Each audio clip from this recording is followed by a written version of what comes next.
પ્રેગ્નન્સીમાં નાળિયેર પાણી કેટલું પીવું જોઈએ અને ક્યારે પીવું જોઈએ? મિત્રો, પ્રેગ્નન્સીમાં નાળિયેર પાણી અમૃત સમાન ઉપયોગી છે, પણ તેનો યોગ્ય સમય અને માત્રા જાળવવી ખૂબ જરૂરી છે. આયુર્વેદ મુજબ આ નાળિયેર પાણી શીત એટલે કે ઠંડી પ્રકૃતિનું છે. તે શરીરમાં પિત્ત શામક છે અને તૃષ્ણા નિગ્રહણ છે, માટે તે શરીરમાં ઠંડક કરે છે અને સાથે બાળકને પોષણ આપે છે. રિસર્ચ મુજબ નાળિયેર પાણીમાં પોટેશિયમ, મેગ્નેશિયમ અને અનેક ઇલેક્ટ્રોલાઇટ્સ આવેલા છે, જે આપણા શરીરને હાઇડ્રેટ રાખે છે.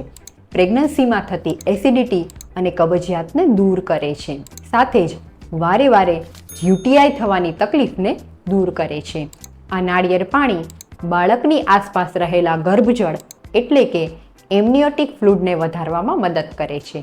તો હવે આ નાળિયેર પાણીને ક્યારે લેવું જોઈએ?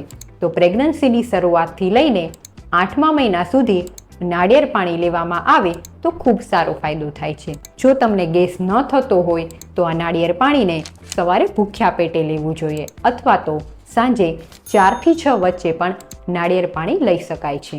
હવે આ નાળિયેર પાણી કેટલી માત્રામાં લેવું જોઈએ? તો આખા દિવસમાં માત્ર 1 ગ્લાસ જેટલું જ નાળિયેર પાણી લેવું જોઈએ. પણ હા, જો તમને કફને લગતી કોઈ તકલીફ હોય, નાળિયેર પાણી પીવાથી ગેસ થતો હોય કે પ્રેગ્નન્સીમાં ડાયાબિટીસની તકલીફ હોય તો ડૉક્ટરની સલાહ લીધા વગર નાળિયેર પાણીનો ઉપયોગ ન કરવો જોઈએ.